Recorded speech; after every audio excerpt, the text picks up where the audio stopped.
Greetings, greetings, greetings. You are now tuned into the vault. Trust Christian, own nothing, control everything. Just want to thank you for tuning in live, listening to replay. Always appreciate everyone for tuning in live, listening to replay. So we definitely appreciate everybody for tuning in live. This is episode 526, Trustee Case 526. And once again, we definitely said we're going to do our best to jam out as many trustee cases as we possibly can. Our goal is to do that. And so around the 8 o'clock hour, or just once again, when you hit the like and the subscribe, when you actually hit the notifications, you'll get the pop up episodes. And we're sure many people will reach out in the actual post replay. So Christian at trustchristian.com is the email you can reach out to. Once again, Christian at trustchristian.com. And you can feel free to reach out once again for consultation, to move forward. And so, this particular trustee case, we're going to do things that are rather fresh off the head, and we'll go back to the notes. And so we're going to share with trustees very thorough processes that we utilize when we work with trustees in these particular episodes. So just be very aware that these are diagnosing trustees' problems and actually giving solutions to trustees that are very ancillary or topical on these particular episodes, but are very much so more in depth in the one-on-ones, as the one-on-ones over our period of time. The one-on-ones are literally one-on-ones every single week with trustees. So trustee case 526, we're going to do trustee case 526. One thing we'll say about the mindset of Trust Christian in the Vault when we sit down with trustees is to take copious notes. And that's something that we definitely want to address right away, is that we definitely have copious notes on a lot of trustees trustee cases. So that's why this information will be very highly effective in the dissemination of the information, because you'll be hearing the details of trustees' situations for years now, what their issues are, what their pain points are, what's germane to you, how it's not germane to you, and maybe the solutions that could possibly have worked for you or not worked for you. So, literally, no trustee case is going to be the same. It doesn't matter if they're in the same industry. There's so many variables that are going to be different that, we're going to address them in each particular episode. So, trustee case 526.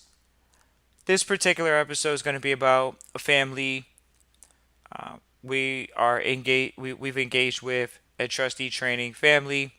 Who reached out initially was a young lady. Young lady demo is uh, over 40. Demo is worker W-2. Demo is uh,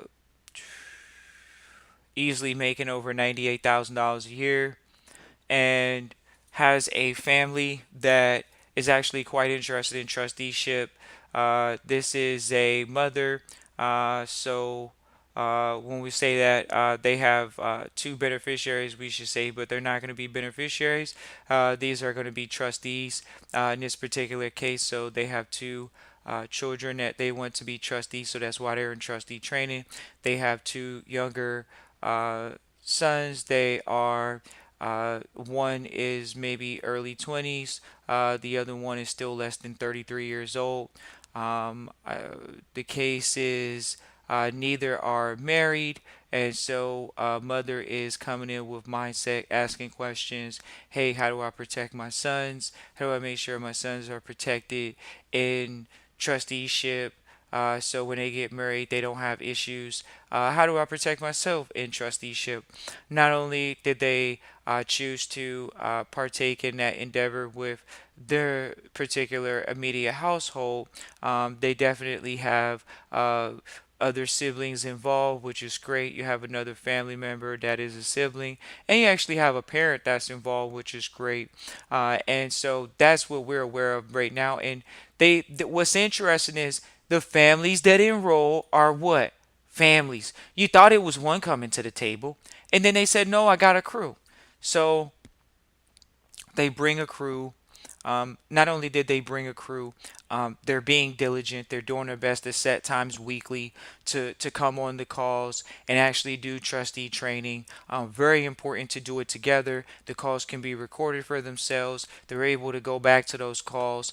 That's very important. When you have three generations sit in the room already, you can already tell something great might happen here. So that's the case, ladies and gentlemen, is that you have three generations sit in the room. You actually have actually a fair accomplished family, actually, as you get to know these families and just talking to them. But nevertheless, you say, okay, how many are entrepreneurs and how many are W-2? These are the questions that we ask. Okay, well, pretty much most people in the operation are W-2. So when people say, oh, I need a family trust, I need to be a family trusteeship, yeah, they have four plus family members in family trusteeship and they're W-2. So why couldn't someone else do it? But it's a choice. And so, this family in particular, what more can we say about them? They say, okay, we need to protect the assets. Why? Because they do actually have family property. There are family members that have houses. This is going to be best case scenario or cases that we always run into with most people that reach out to the vault. They're going to say, oh, well, I have assets, and most of the time it's going to be real estate. So this is definitely a different case scenario than someone selling a business. So when you see families that say, oh, I want to pretty much, what is that, like, I want to protect real estate property and things of that nature. That's the case. They're trying to protect real estate property that they've had in the family. They've almost paid down. Maybe they've paid down, and they're literally trying to protect it. So they want to be in better and more secure positions. Clearly, assets in their name, they found that that can be a very compromising position. And so just talking to them and working with them in trustee training fashion. Um, what else can we say about a case? Feel free to type any questions into the chat that'll actually aid in the conversations for people when they go back and listen to it. So just to let you know, this is not atypical. This is definitely a different type of case. We've seen a lot of mothers bring their sons in that are over 30 or over 25 before, but this particular case, this isn't this isn't the rule. So this particular case has someone that is rather young. Most likely before 26, 25 years old. And then you have, what else do you have? You have the over 30 or, less than 35-year-old sibling, younger. And then you have someone else that, when we talked about, oh, coming together, family asset status style, how is it that you wouldn't take out the policies? Or we're not giving financial advice or legal advice. Why wouldn't they have policies to come together inside of a family trustee situation? And so that is the case. That is how we're working with them. And so when they enrolled in trustee training, we link them up with the right people to make sure that they have those policies in place, to make sure that they have those structures in place, so they can move forward in that capacity. Uh, it's almost like, well, is that how it starts? And what's the continued case scenario with these families and things of that nature? Traditionally, when you say, all right, well, what happens when a family goes through? What does the end result look like? Ultimately, it looks like families being in more of a secure and controlled position. Everybody's case looks different as far as the capital that's flowing through. The families, they can't say that they're not making money. They are making money. That's why they reached out to the vault. Families are inheriting money, inheriting property all the time. That's why they're reaching out to the vault. So this particular case, not necessarily the sale of a company, but definitely the asset management of property, real estate. You could say this isn't a family that's focused on commercial. First generation family, definitely not multi-millionaires. So definitely you can get a great demo of the family, working class family actually, of just family that actually has good communication, and that's something that we've highlighted with them for them in their continued growth, which is just really doing the task that we've assigned and they do the task, and they're having increased communication between three generations.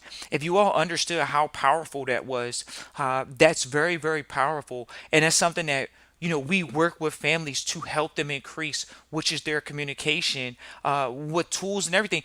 People talk about AI, but they talk about it. We could easily tell families, and we do, we share with families how to integrate AI within your family system right now, 2023. You do not need to wait any longer. The lack of implementation of AI in a family trustee situation is definitely a loss, because you not utilizing, or the trustee not utilizing AI to create an artificial AI trustee, is kind of mind blowing.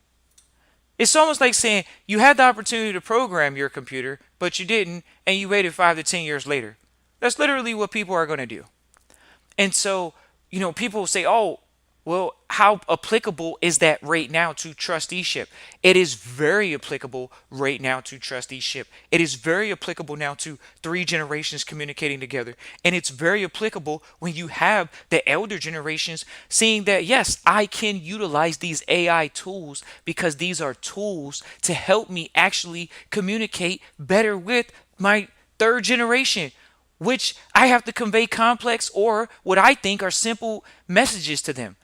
So you say, oh, we're enrolling in trustee training. We're all getting the information at the same time. Families are getting the information at the same time.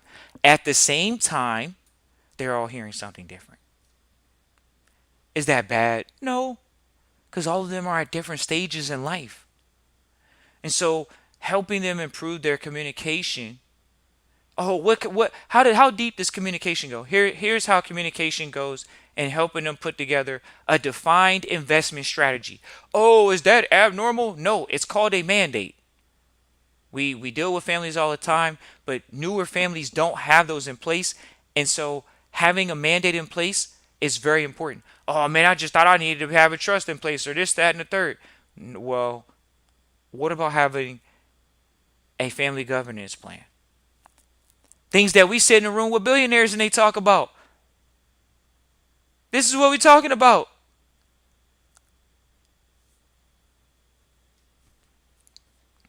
Talking about management. And so inside of management comes communication, definitely. How do we manage communication and information flow from one generation to the next? You think about that. You think about this, ladies and gentlemen, there's a time commitment to the information. Some family members learn more information faster. This is the case that we're dealing with the families that we deal with. They're learning at different paces. So when we sit down with them, we always have to check the temperature, check the pulse. But how do you speed that process up? We have to get the family to the point where they're all on the same page. That means coming up with a mission statement, especially when you have multiple family members. So we're giving you details of how we work with families in family cases, not just individual cases, which we did on 525 and many other episodes. 526 is talking about a family case. This is an actual family case. So when you talk about family cases, they're definitely going to present a different, what people call, problem, whether it's communication issues, whether it's income supply issues. But this is why, and we're definitely going to say this is, we were done with the case because we want to iterate that we've brought in to our workshops, we brought in a third generation trustee. It's a young lady. She talks about those barriers that you have to overcome that people say are always there in the public marketplace. She talks about addressing those barriers and how she's out here dominating. She's not one of those people saying, "Oh, the minorities aren't getting money." Why? Because she's gotten projects funded over $100 million. That's the difference. So we've interviewed those people. We have access to those people. We give trustees access to those people when they come to our workshops and when they go through our training. Having multiple generation access, guidance, and relationships is how wealthy people stay wealthy. People in trust deal with people in trust. We appreciate you for tuning in live, listening, replay.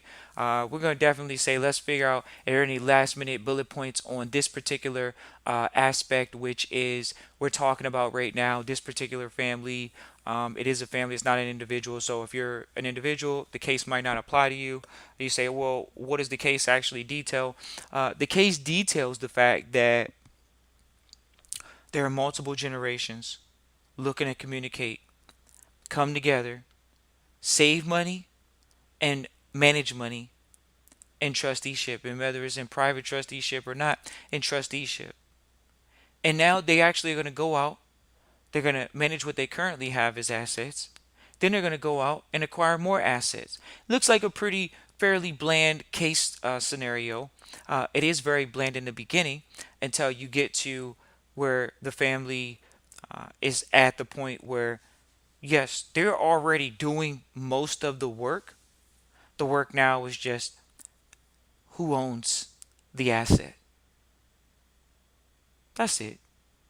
But the family and working together, having weekly meetings, having accountability sessions, having, titles within trusteeship, these are the things you think about within the family unit. So when we deal with families, we always say definitely you want to identify who's going to be the secretary, who's going to be the treasurer, who's going to be the senior trustee, how many people do we need to make a vote in or out of a decision, and things of that nature. How do we deal with a deadlock? Those are things that we help those families address, because obviously there's multiple families. People are new to the information. Everybody has a different scenario that they're looking for, or having a different issue that they're looking for, So it varies in that particular, situation. So once again, multiple family members can come together in trusteeship. Oh man, do we need to have multiple trust? Well, here we go. Let's talk about it. So in this particular case, when we talk about the families, this is up to the families, ladies and gentlemen. This is up to you all, because you all are managing. See, we get people reach out to the vault all the time and they say, oh, I want to be in trusteeship. I want to go private. But are you going to manage it?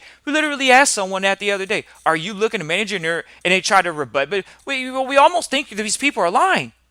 Like, do you want to manage the trusteeship? Because if you're going to manage it, you enroll in an education that's an ongoing education. Not only do you get in an education program, you get resources, you get a team, you get other things other than just an education. That was one of those things where we just think about, where families say, oh, I want more information. That's the line they use, want more information. It's a lifestyle. It's an education. It's not that you're not going to be studying forever. You're going to be finding newer and better ways to do things, just like you found trusteeship.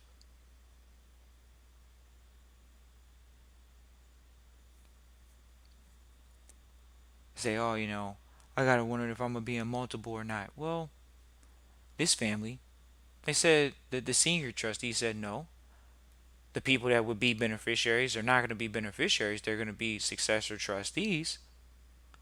But in the meantime, between time, we're going to operate in a very controlled manner.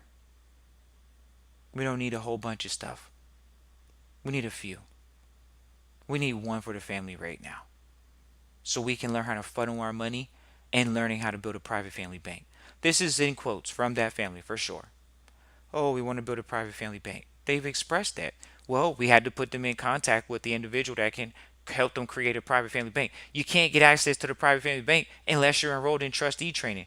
That's how that works. So if you want to reach out, Christian at trustchristian.com. Once again, it's Christian at trustchristian.com. Trustee case 526 is just talking about a family once again.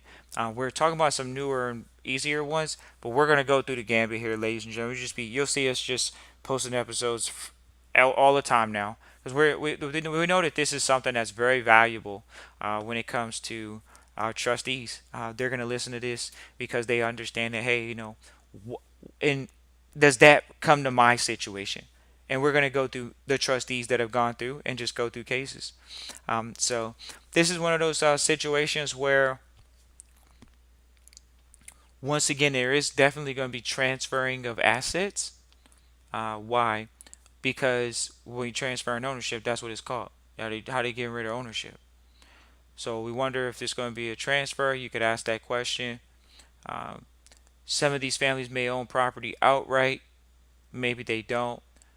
That's going to be something that we tailor to the family when we talk about uh, how is the where you go to the title company, is the changing or clearing of title. How does the clearing of title look to another party? So those, and that's something that we always share with our trustees. Our mentors share with us is dealing with title companies. So when you talk about transference of property or any type of title company, it's a task, quote unquote. Dealing with title companies and trusteeship are very, very helpful. Once again, we definitely are going to have our team that deals with that be able to help that family out, helping that family out actually with that. And so we say long-term case scenario with the family. How do they look coming out? What is the desired outcome? The desired outcome definitely is what ultimately what we reiterated from the beginning, which is they definitely wanted asset protection, and then having a team that they can work with privately that is going to give them the position that they want. Ultimately, you say, oh, what about the accountant or this, that, and the third? Well, when you're working together as a family, they actually have more capital and resource so they can work with not necessarily more expensive people. It's not that they're more expensive. It's just that now you can see that there's a family taking it serious. When they take the team serious, they take the structure serious, and they're taking their story serious. So those are the people that we like to work with. People that take their story serious. They're definitely looking to preserve their legacy. We like working with people that want to focus on structure. We like focus on people that want to focus on their team. That's what we provide. So we definitely have done that, and on the back end of that, they're just going to continue to grow assets. When you talk about businesses, we don't force families to go in entrepreneurship, but when families do want to aggregate capital together, and you see that, and doing that in multiple states, that's something that you can see is very, very important and helpful. So we definitely look forward to working with everybody that reaches out to the vault. Christian at trustchristian.com. Once again, that's Christian at trustchristian.com. This is Trustee Case 526. We're definitely going to do another episode here right before the 9 o'clock hour p.m. Eastern Standard Time. We'll do another case just because we want to get as many cases as we can in an hour. Or just traditionally we used to do 1 hour episodes on Tuesdays, and we're just going to crank out trustee cases now for sure every Tuesday around that time, and really come in and give you some good rundown of different trustees that have come through, and what their case is, and how we work with them, things that we've kind of worked with them, people that have moved on. What you're hearing sometimes right now, you're gonna hear some pretty fresh cases, people that just walked through the door, people that we dealt with. You're gonna hear those things. So just know we're gonna double back here and do another episode here in this particular hour. If you're listening here in the live episodes, we're definitely gonna do another one. It's gonna be 527. So we do episode 527. And once again, we're going to be going over a trustee case. And so that's why we definitely encourage you all to ask questions about that particular case right there live if you're live. And even if you're in the replay, if you're asking questions in the replay, ladies and gentlemen, we still have a great audience that we can actually reply to the replay. So feel free to type a comment into the chat that allows us to answer that question in the replay, or as well, or even live. So look forward to hearing from you all. Christian at trustchristian.com. Peace and joy.